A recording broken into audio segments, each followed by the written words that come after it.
રાજકોટના અર્જુન જ્વેલર્સમાં 1.99 કરોડની ઠગાઈ કેસના આરોપી બોરસદ ખાતેથી ઝડપાયો. કોર્ટે 7 દિવસના રિમાન્ડ મંજૂર કર્યા. આરોપી હિતેશ પરમાર રોકડ રકમ ઉપરાંત 25 લાખની કિંમતનું સોનું લઈને થયો હતો ફરાર. સાણંદના કલાણામાં ભરેલો અગ્નિ, 2 જૂથ વચ્ચે બોલાચાલી બાદ પથ્થરમારો, સમગ્ર ગામ છાવણીમાં ફેરવાયું. વાપીની બાળકી સાથે દુષ્કર્મ કરવાના કેસમાં આરોપીને 20 વર્ષની કેદ. પાટણના ધારાસભ્ય કિરીટ પટેલનો યુ-ટર્ન, દંડક પદેથી રાજીનામું આપવાનો નિર્ણય મોકૂફ રાખ્યો.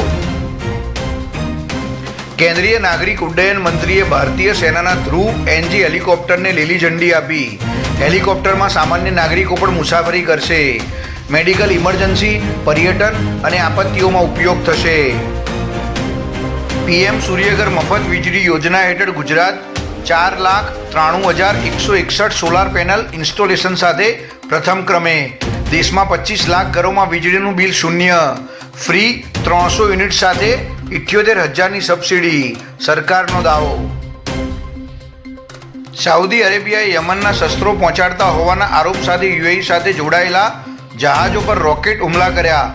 યમનના ગૃહયુદ્ધને કારણે સાઉદી અરેબિયા અને યુએઈ વચ્ચે ગંભીર તણાવ ઊભો થયો. સલમાનની આગામી ફિલ્મ બેટલ ઓફ ગલવાન પર ચીન નારાજ. ટ્રેલરથી જ વધ્યો વિવાદ. કહ્યું આ સત્ય નથી. બેટલ ઓફ ગલવાન વાસ્તવિકતાથી અલગ. પહેલા ભારતે બોર્ડર ક્રોસ કર્યાનો આક્ષેપ.